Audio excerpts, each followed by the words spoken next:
Welcome to the Real Film Nerds Podcast.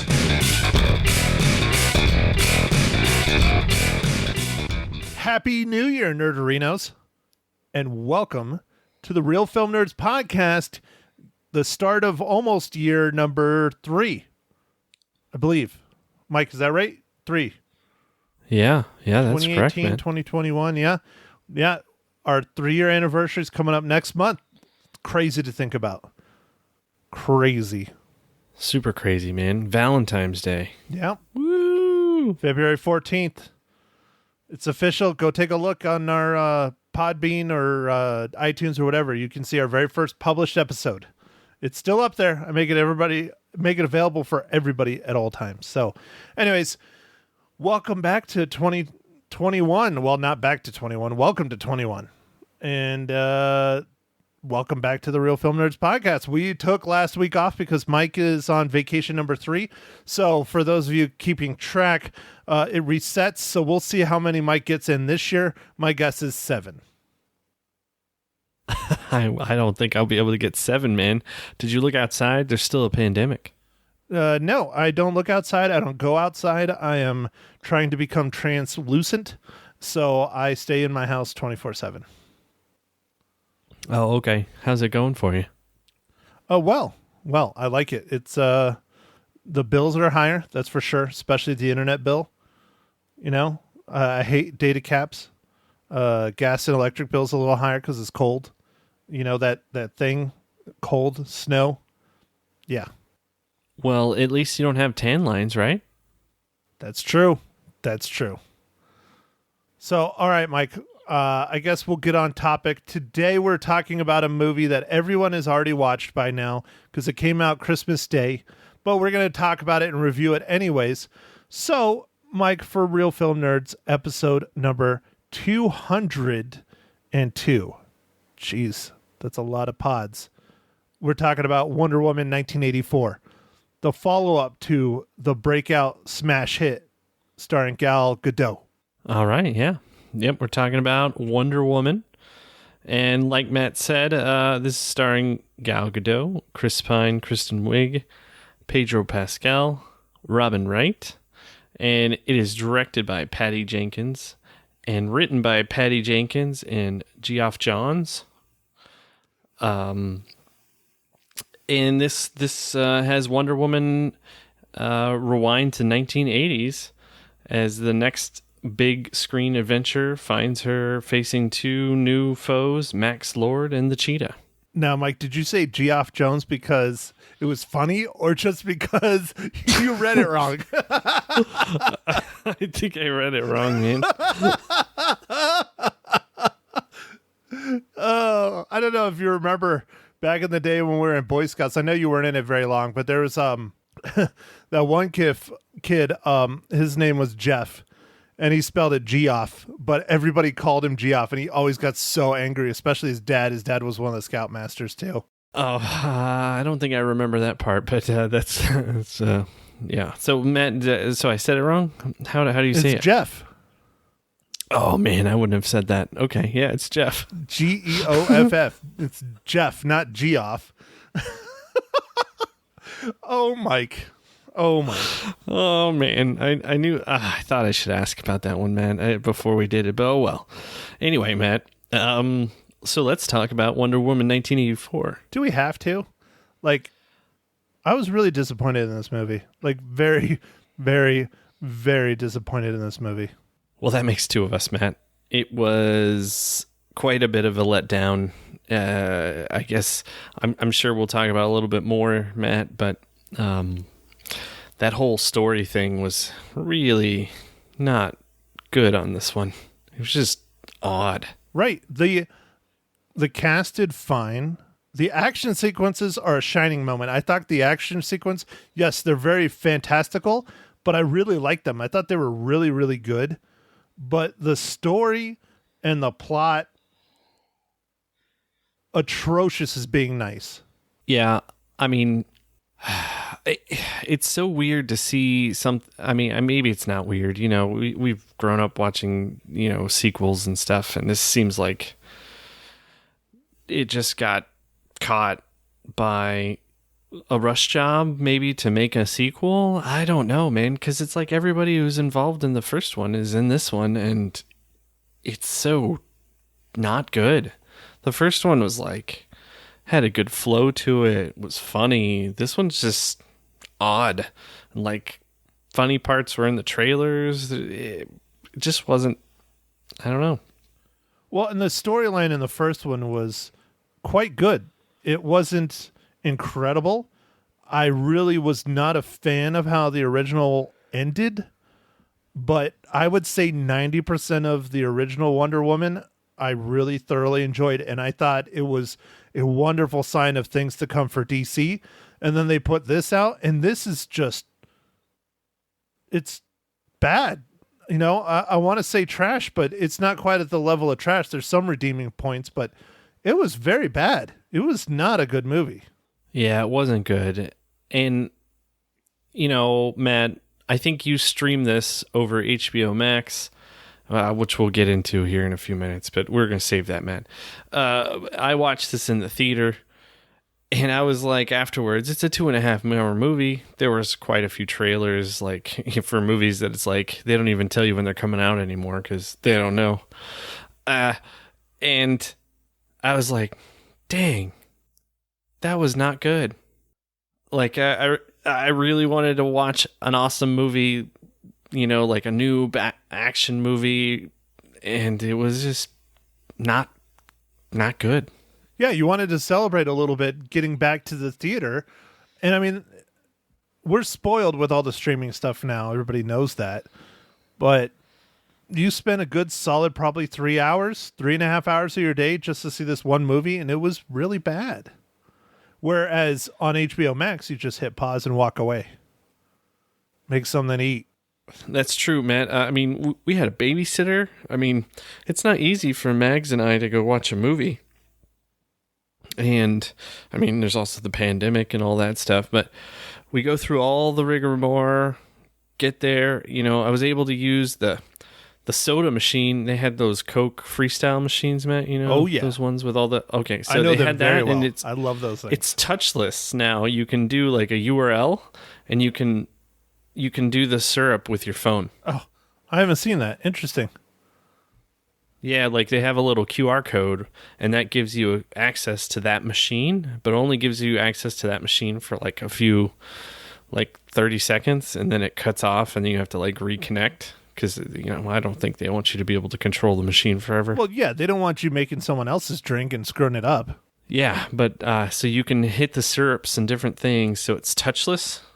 So that's how they did it. I thought that was kind of cool. So that's a cool use of technology. Plus, with your phone, the little sensor works better, you know, like for turning off the button, because it doesn't work very well on the real machine. Right, yeah. Well, okay, Mike, so here's the question. After your bad experience watching this film, are you going to change the way you watch movies in the theater now? Are you going to wait, unless it's our podcast movie, you know, of the week kind of thing? Are you going to wait and find out how it is based on reviews if you're going to go waste money and time watching the movie with Mags? No, I don't think I would wait. I still want to see the movies. This one is a huge letdown, but I'm still looking forward to seeing a couple movies in the theater.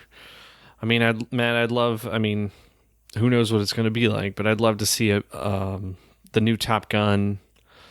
I just want to see it for the flying stuff, because they actually got to use the real planes. Like, that's so cool. I am only going to go and watch that in the theater. Yeah, if they even give you a streaming option on that, I don't care. I'm going to the theater because that.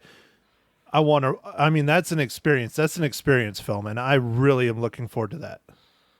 The new Dune movie, the Denis Villeneuve or whatever movie, he has such a cinematic eye. I don't think you should see it at home.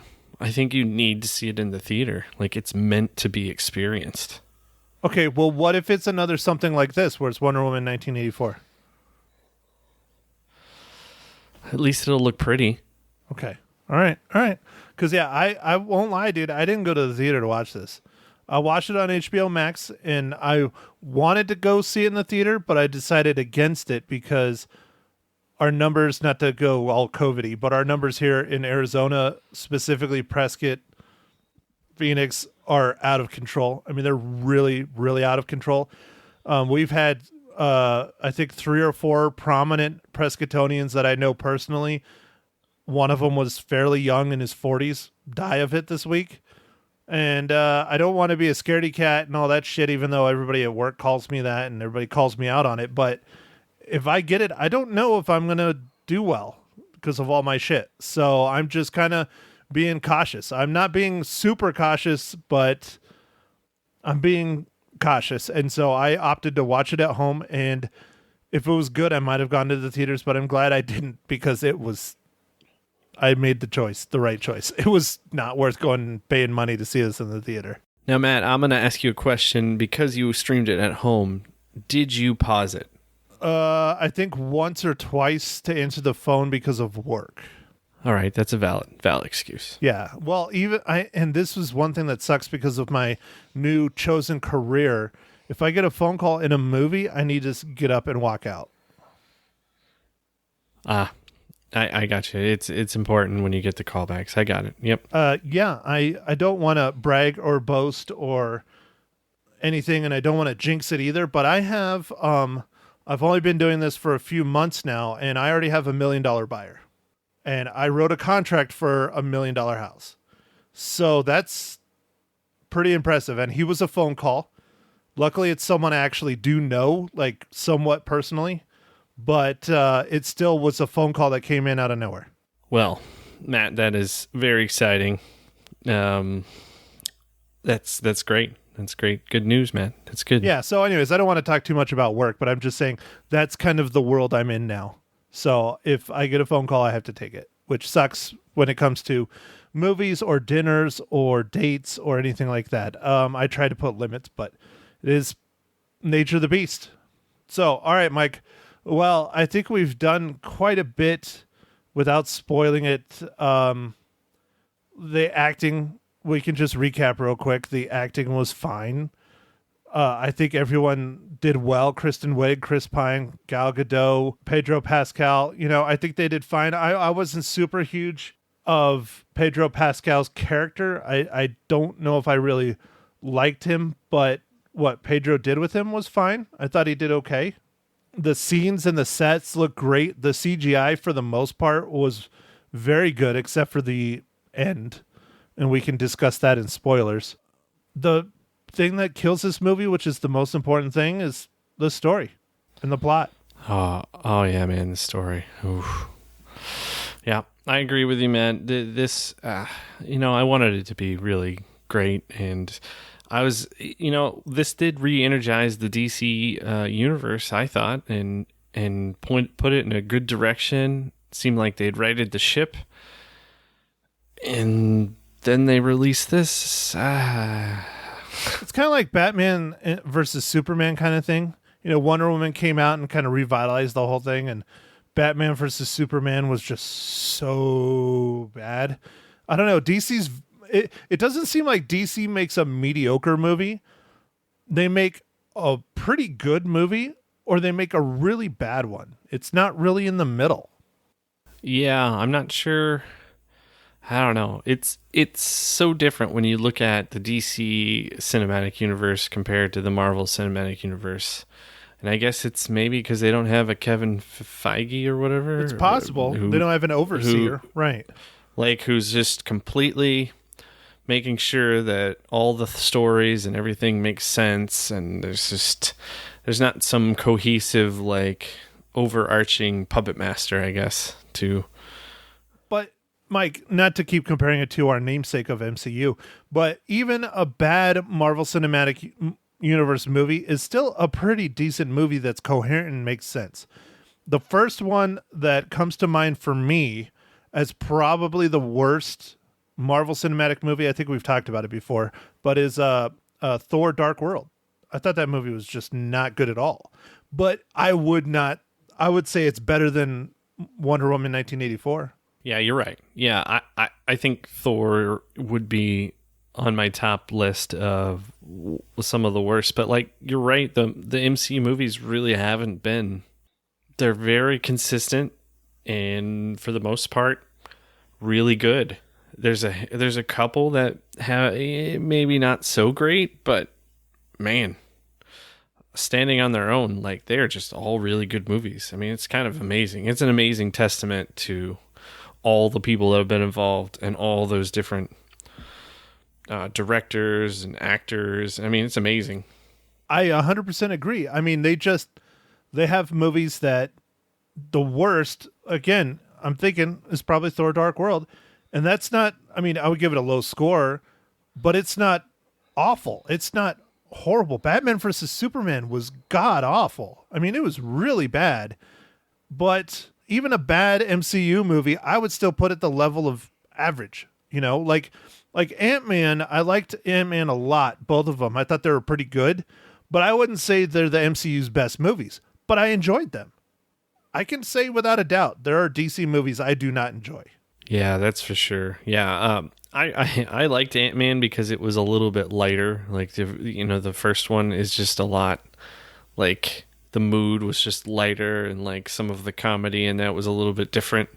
Like I really like Michael Pena's character, who's like reciting the story. I thought that stuff was hilarious. But I guess back to this movie.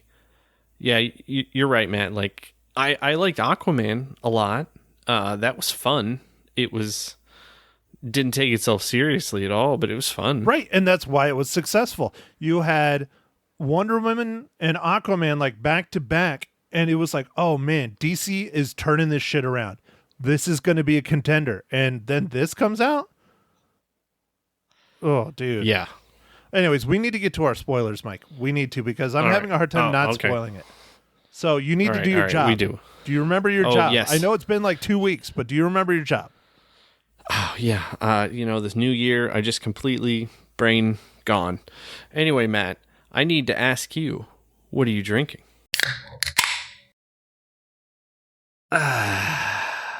Well, Mike, gracias. I am drinking another unique-ish Four Peaks Brewing Company beer called Red Bird Lager. This is the beer that they were going to sell in the stadium for the Arizona Cardinals games. Surprisingly, or not surprisingly, it tastes a whole lot like the Diamondbacks beer. So it is also a red. So I don't think they're quite the same. This one does taste a little bit different, but yeah, it's okay. It's not bad. I like my reds. So, okay, Mike, is it a stout today? No, Matt, I'm back to IPA.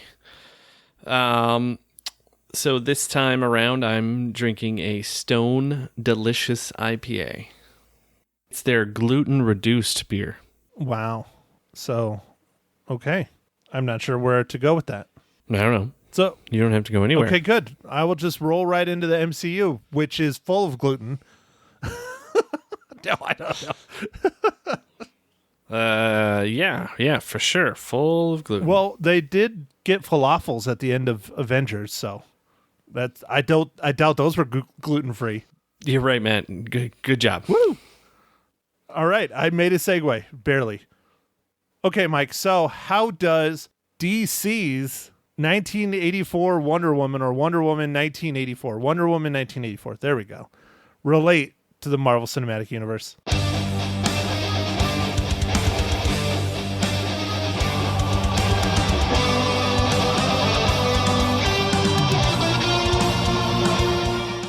Well, Matt, thank you for asking. On this one, we have Richard Pearson, who's the editor on Wonder Woman 1984, was also one of the editors for Iron Man #2. Wow, talk about going backwards. Hey, man, work's work, right? That's true. That is very, very, very true. Okay, so for the three of you that are listening to our podcast that have not seen this movie yet, go ahead and turn it on, because we're going to spoil the hell out of it because we need to. Mike, I'll give you first crack. All right, Matt. So I admittedly don't know as much about the comic books, the actual comic book itself, but I felt like the transition of Kristen Wiig's character from the original kind of I don't even know what her character, like, I guess she was like the nemesis of Wonder Woman for this movie. I don't know how she transitioned into Cheetah. That seemed very odd. Well, how they explained it in the movie was it was the wish. She wished again, even though I thought she only got one wish. So there was a massive plot hole right there. Oh, man. Ugh. Okay. All right. Speaking of that, Matt. Mike, you can't list all the plot holes because there's so many. We'll be here for 3 hours. All right. Well, I'm just going to talk about like the quick The ones. big ones? All right. Okay. Yeah, like how does Wonder Woman fly and her hair is perfect? How do you fly a jet that is at a museum without putting fuel in it? I don't know. These are just the big ones to me. And then when did Wonder Woman learn how to make things invisible? Okay, so you want to get rolling on that. I can add some more. There's no way in hell any pilot in his right mind, even one from World War I, would fly an airplane through fireworks, because if it exploded anywhere near that engine, you're going down. Oh, yeah, no, that was 100% just a visual thing. I knew that there's no way that anybody would fly into anything that could get into your intakes. Like, it just seems dumb. Yeah, but it was pretty. It was very pretty. And yeah. And the movie was originally supposed to come out around July, like the end of June, I think. Well, one of the many release dates was supposed to be, I think, in the summer. Yeah, I was going to say, because I think they originally started with April, but it doesn't matter. It got pushed back so many freaking times. But yeah, so yeah, I have a lot of issues with the F-111. It's a great airplane. The Smithsonian does have that runway, and they do have all that, but it is a museum piece, and it would not have been fueled up. So that's a big stretch right there. And it's funny how someone from World War I that literally has like a stick and maybe a control rod of some kind to run the engine is flying a extremely complicated, large bomber aircraft. But I'm suspending disbelief because there's a hell of a lot more problems with this movie. Yeah, Matt, when your girlfriend gets wished back to life and she possesses some other body, you're totally cool with that? Yeah, well, it's that. So here's a really messed up one. What happened to that dude? Did he have a wife? Did he have kids? Where did his consciousness go? Was his consciousness now in the ground? Was he in World War I? Like, what the hell happened to the dude that's just awful. Just absolutely awful. It was, I hated how they had to figure out a way to bring Chris Pine back, I guess, but I didn't think they needed to, but they did it anyways. Yeah. There's just millions of things like that, man. It just, and the beginning scene, so the opening, I guess it was because it was kind of like the first one with the Amazon training thing, where she was the kid. I didn't really get that, because I guess it leads back to the very last line in the movie or whatever, or just about the last line. Yeah, telling her not to and cheat. I was like, well, it also leads to the gold suit. Oh, okay. Yeah, I guess the gold suit. Yeah, which, Matt, was built to hold back gods, and one little cheetah breaks destroys it. Right? Who Cheetah has the same powers as the Amazonians, so she would be the same power as Wonder Woman, but yet she was able to destroy that whole suit. Right? Yeah, it doesn't. Another huge plot hole. But okay. I'm not a huge DC person. I have very minimal DC books I read. I'm more of a Marvel person. I do have some, but I do know a little bit about Wonder Woman. Wonder Woman never flew until fairly recently in the comics. I hated that they had her flying in this movie, because I thought growing up, one of the cool things was that Wonder Woman had a jet. I just thought that was really neat, and an invisible jet. So I thought it was cool as in the movie. But then when she starts flying, I'm just like, yeah, I'm not happy about this. Did they just try and squeeze too much in? I think that's kind of what happened. And it just got out of control, maybe? Like too many cooks in the kitchen. Like maybe a whole bunch of people were like, oh, and put this in, and put this in, and put this in. And they're like, Yeah. All right. So she's going to have her jet, and it's going to be invisible, and she's going to fly. Yeah. Yeah, they could have spread it out a little bit between other films, but one that I wasn't super huge of that they crammed in that I thought was wasting time was the changing of the 80s outfits for Chris Pine. I mean, I know why they did it because it was fun and it was funny and goofy and all that shit, but it's just like, we get it. It's an 80s movie. It started out pretty solid as an 80s movie, and then it just really started fizzling fast and hard. Well, Matt, I guess speaking of the 80s part, and you know, I enjoyed this scene for the most part, but it absolutely adds nothing to the movie. The whole robbery thing of the mall, I guess, besides that store that those guys had that piece, the wishing stone, or is that what it's called? Yeah, whatever it the was hell they called it. Yeah. Some kind of thing, like whatever, it had the relic. I felt that whole scene was not needed really at all. Like, do we need to see Wonder Woman just doing things? Like, I don't know. I felt that was a weird one. Yeah, I mean, it was cool to watch her kicking some ass and taking names, but it didn't add anything to the story other than the fact that here's this store with this jeweler, and they have antiquities in the back, and one of them was named for what becomes a villain in the film, Pedro Pascal's character, and it has his name on it and all that shit, but it's just, I don't know. I mean, it was a awesomely done 80s mall scene, and I guess that's part of what it, I feel like that's part of the reason it was in there, was to be like, hey, it's the 80s. If you didn't know, we're going to vomit it all over you. right? Yeah, well, they do initially, and then after that, it could be any other time. It really doesn't come off as the 80s much after that.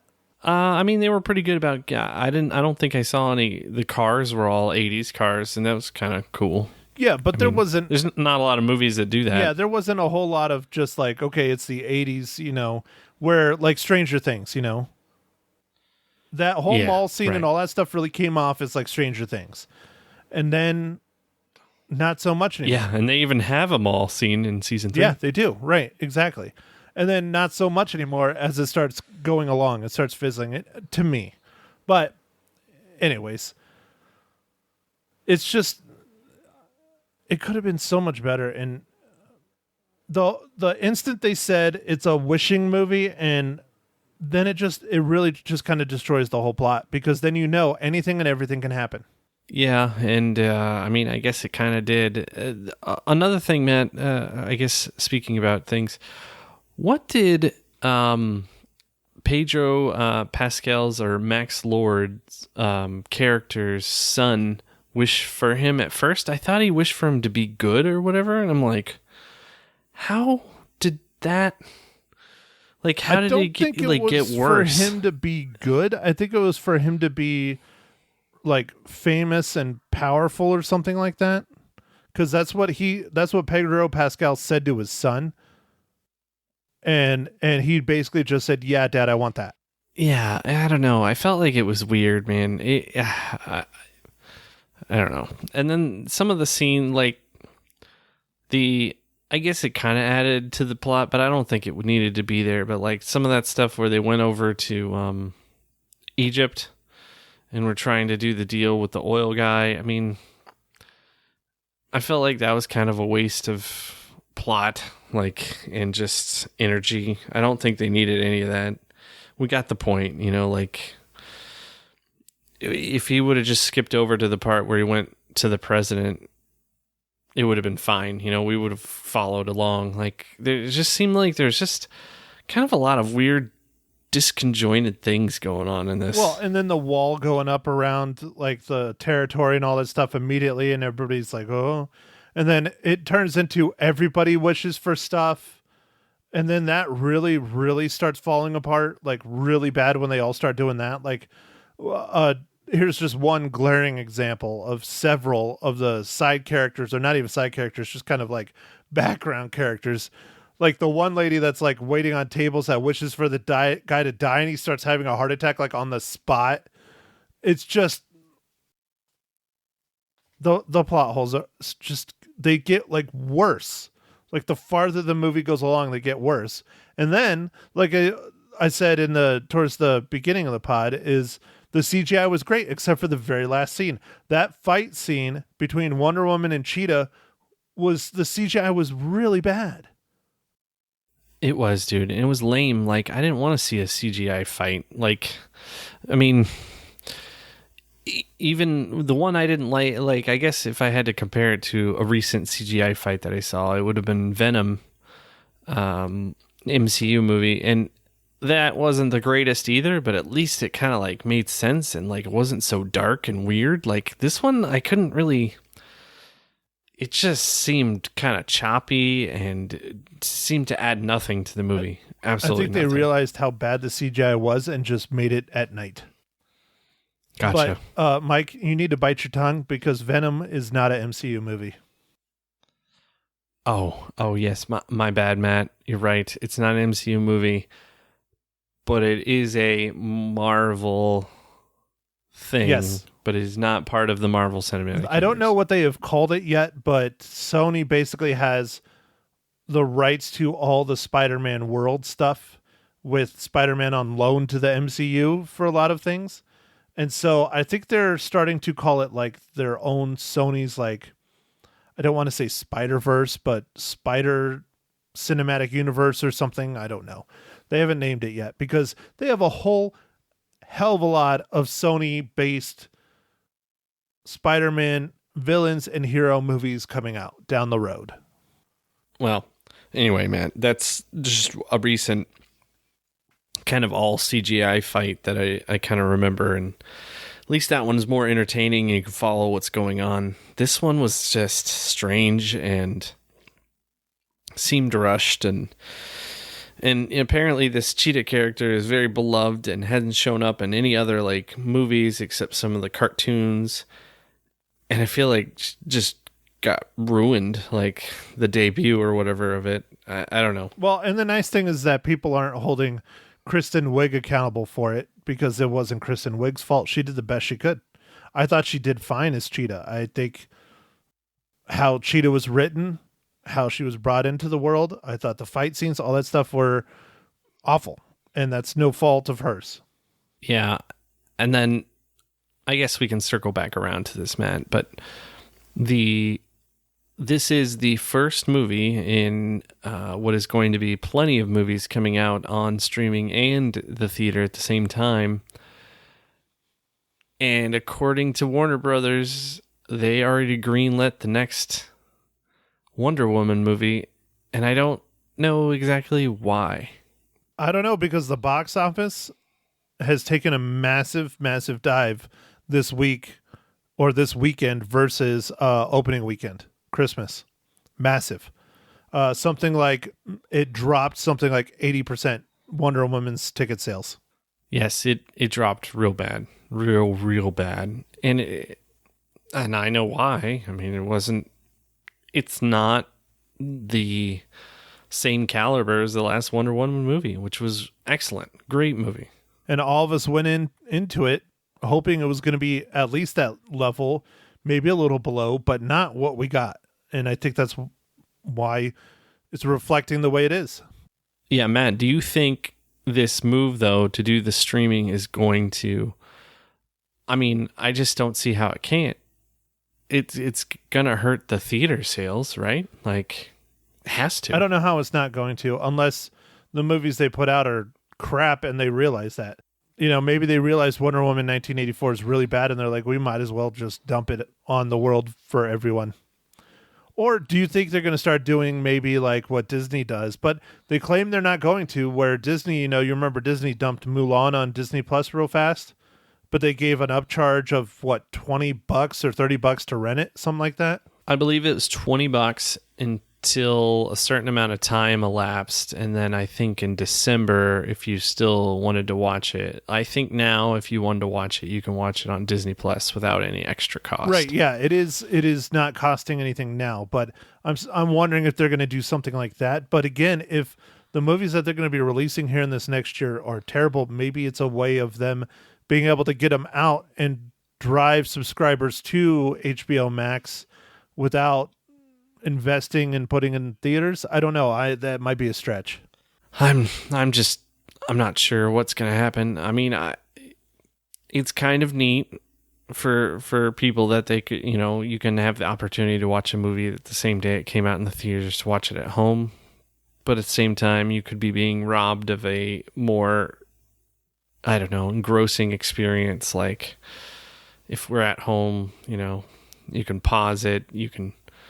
There's interruptions, your kid could be crying. I mean, I guess that could be happening at the theater too, but I don't know.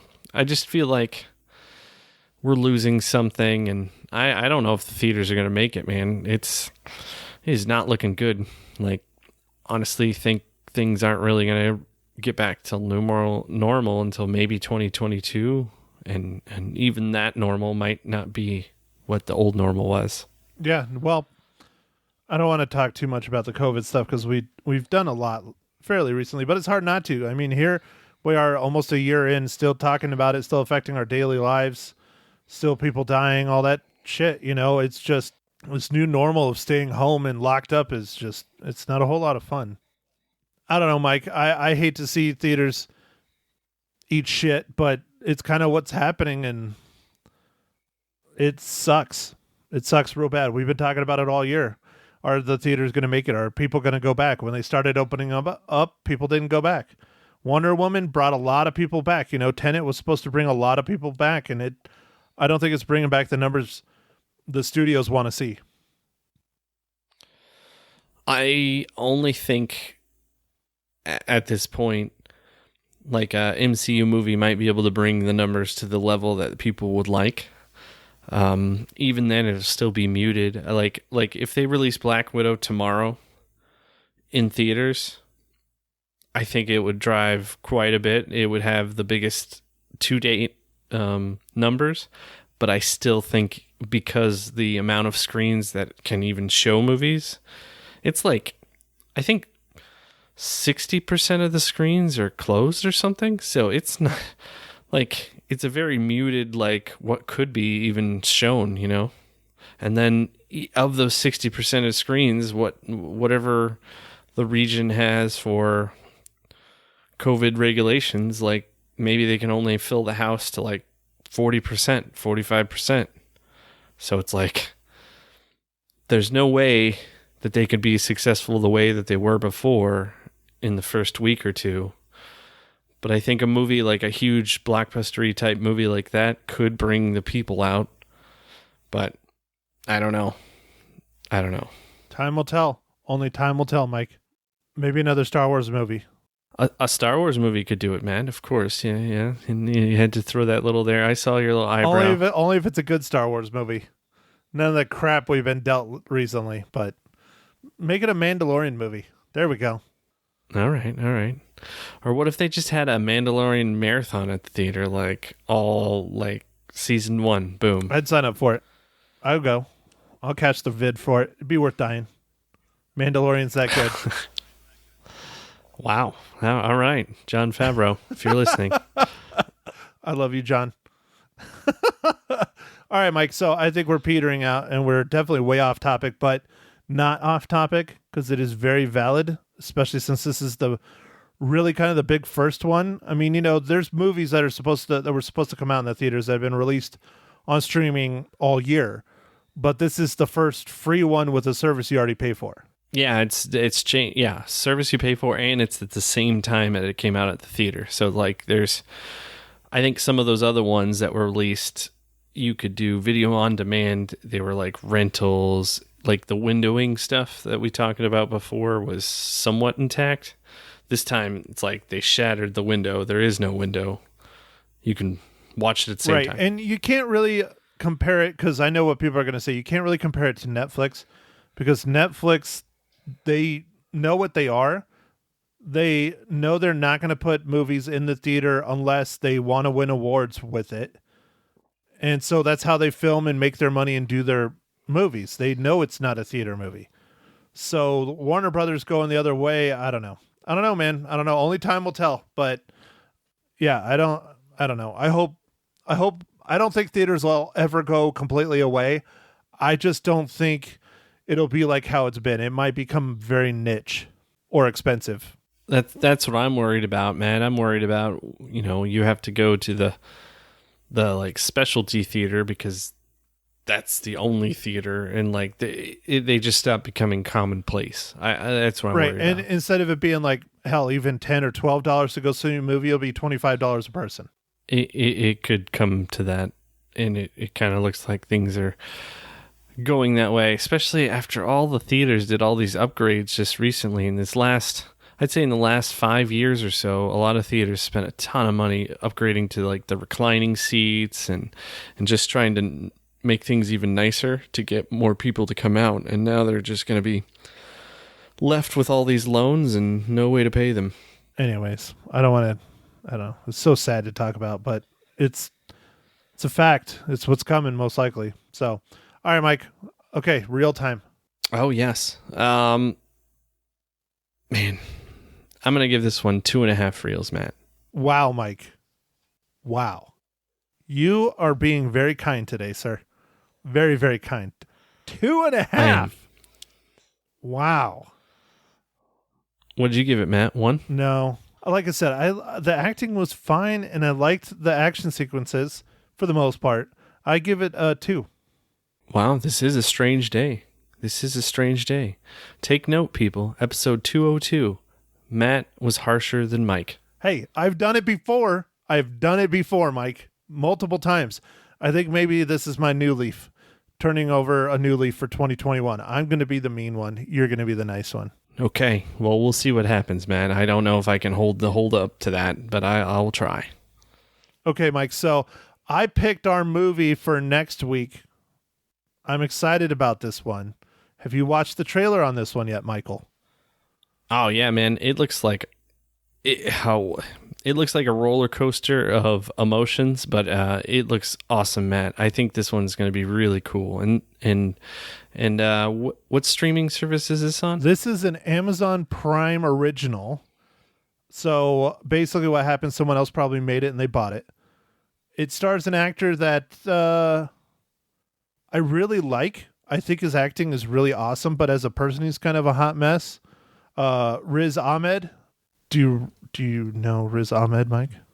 He's one of the comedian guys, right? Is he one of the comedian guys? I think so. He's a stand-up British Pakistani actor, rapper, and activist. Oh, okay. Then maybe that's not who I was thinking of. He's been in Nightcrawler, and he was in Rogue One. He was also in The Sisters Brothers. He was in Girls, the TV show. He's been in a bunch of stuff, but all the roles I've seen him do in acting, I've really liked. But his activism and his rapping and his weirdness outside in the real world, I'm not a huge fan of. But I think he's a phenomenal actor. He plays the lead in the Amazon original Sound of Metal. And it just came out in December, even though it says it was 2019. It came out in December 4th of 2020. So this is a fairly new one. Go ahead and watch it with us. I believe it's probably going to be up for Academy Awards. Man, awesome. It looks really interesting.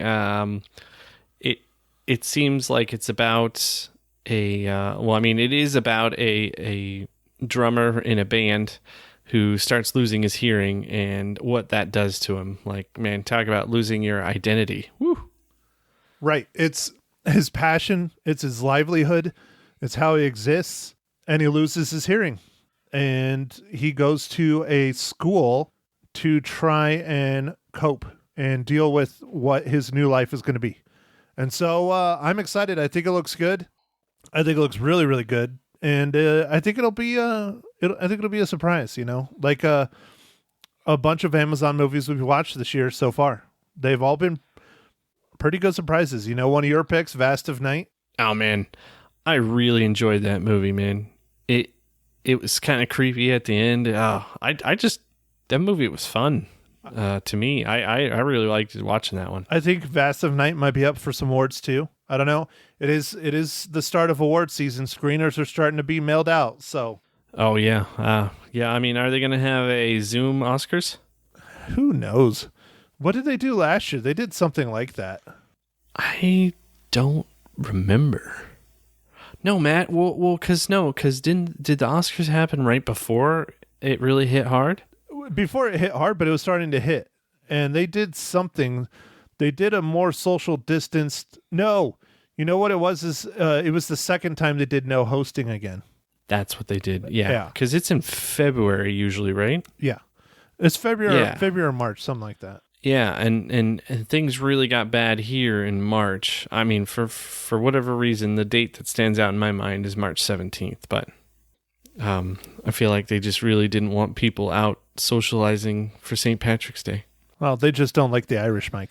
Never have. FYI, listeners, Mike is Irish. All right, Mike. Well, I don't know if I got anything else. I think we've done quite a long podcast. We're definitely making up for not having one last week. But a lot of our topics were, a lot of the same topics we keep talking about, and everyone keeps talking about. The end of theaters, COVID. I don't know. We'll try and be more on topic, but it's hard. It's hard. It's what everybody's talking about. I mean, that's what they talk about at work all the time. That's, it affects my work every day. It affects everyone's work every day, everybody's daily life. I don't know. Yeah, I miss the event of going out to the theater. I guess I miss a lot of the events and stuff that we used to have. But that was one of my favorite things to do, is go out and watch a movie at the theater and just enjoy that 2 hours or so in surrounded in this, completely encapsulating whatever movie it was. And then, so I don't know. It doesn't look good. It doesn't look good for the theater chains. Do you know what I don't miss though, Mike? The people on their phone. Close. Pants. All right. Yeah. Okay. All right. I get you. I love that I can go through multiple days without ever having to put pants on. It's amazing. That's true. You don't even have to shower or anything. I mean, the hygiene stuff, doesn't matter. Hey, haircuts, hey. whatever. Let's not get crazy here. I still shower. I just don't wear pants. I mean, you could shower every other week. It's fine. The couch might get a little smelly, though. Hey, I mean, whatever. Whatever. All right, Mike, you're fading hard. Does Alexa have smell sensors? You'd be like, Alexa, does my couch smell bad? No, but she can order me Febreze to be delivered. Oh, okay. All right. So, okay. That's it. That's all I got. That's all you got? That's how you're going to end the podcast? No. I'm going to end it by thanks for listening, everybody. And no, you're forgetting. No, we're going to have to rewind. Do your whole spiel, Mike. Do your whole spiel. Ready? Okay. Ready, set. What you mean? Go out and catch as many movies as you can? That's but part you can't of it. catch you can't go out and catch them. You have to go out and stream them now. And you can't go out. You have to go inside and stream them, and you can't go outside. So go stream as many movies as you can. I like it. That's a new one. But no, damn it, Mike. You're forgetting your whole thing. You're like, don't forget the socials. Follow us on the tweeters and the snapdicks and send you shitty selfies at mike@realfilmnerds.com. I mean, come on. Okay, here. We'll attempt number 3. Ready, set, go. Okay, everybody. Thanks for listening, and make sure to follow us on the Twitter and Facebooks, Instagrams, all the socials. And I normally say go out and catch as many movies as you can, but that's not really a thing these days. So I'm going to say go out and don't go out. Go in and stream as many movies as you can. Yeah. And thanks again for listening. And then make sure to email me shitty selfies on Thursdays. Thanks. Thank you for listening to The Real Film Nerds. Now don't forget to follow us on Facebook, Twitter, and Instagram at Real Film Nerds. Now go out and catch a movie.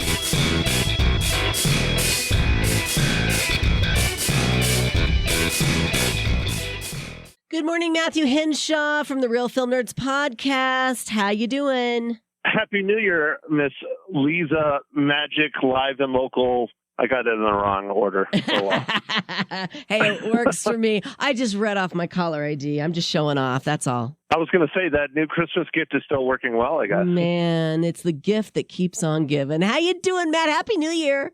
Happy New Year to you too, Lisa. Thank I'm you. Doing okay. Just okay still, huh? What's it going to take, Matt? That's a good question. The movie theaters going back to normal. That'll do not it. The chaos that it is. Right. There you go. How's right. that? Yes, we're still dealing with a lot of chaos, but we're able to watch our movies at home, which has been a godsend. I don't know what we all would be doing if we didn't have movies and sports.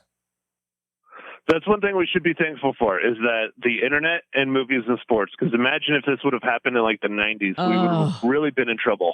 Big trouble. So tell me, catch a lot of movies during the break? I've watched a handful. Yeah, a handful. Not a ton, but enough. Okay. You know, I'm doing holiday things, you know. I know the things you got to do during the holidays. Well, what are we going to talk about this morning? You didn't watch it, Lisa? You already forgot? I know it's been a while. So It's been 2 weeks. What were we going to watch? it came out on Christmas Day, Wonder Woman 1984. Oh, yes. Well, I knew that movie came out. I knew I wasn't going to watch it, but I'm so glad that you did. Tell me, what'd you think? You made a wise choice not to watch it. Is that right? Disappointing?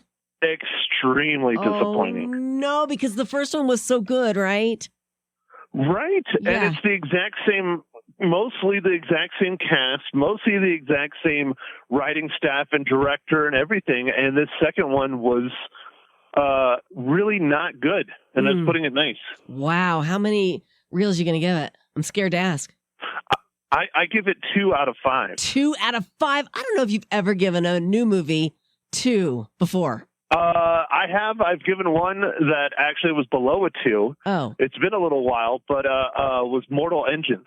Oh, yeah. Okay. Very good. So you're giving this one a 2. Tell me why it fell short. Well, everything for the most part in the film is good. The acting is good. The directing is fine. The action sequences are actually very, very good. And that's why it only has a 2. But the plot, the story is atrocious. Oh, it's no. absolutely awful. Well, it was set back in the 80s, right? Yeah, it's supposed to be 1984, but how they bring back Chris Pine's character, what they did with Pedro Pascal's villain, the final battle with Kristen Wiig's Cheetah versus Wonder Woman, all of that was just really bad. Really bad. Man. Okay. All right. Well, that's not a good way to start off the new year. No, it's not. It's not. Hey, I can recommend a movie for you that I watched during the break. Okay. My Octopus Teacher on Netflix. Have you seen it? My Octopus Teacher. I've never even heard about it. Okay. All right. Promise me, pinky promise, bestie, Maddie, that you'll watch My Octopus Teacher over this next week and everybody else as well. You will thank me later. It's a documentary about this deep diver that actually has a relationship with an octopus. It is a real life movie and it will make you cry. And it's definitely something special. I give it 5 out of 5 reels. 5 out of 5. 5 out of 5. Okay.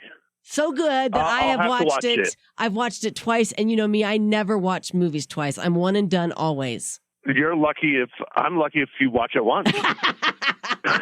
That's what I have you here for, Matt. If I watch them all, I could just tell people what I think, and nobody cares. So. Oh, well, it's okay. Nobody cares about what I think either, so it's fine. I care every single Monday. It's a fact.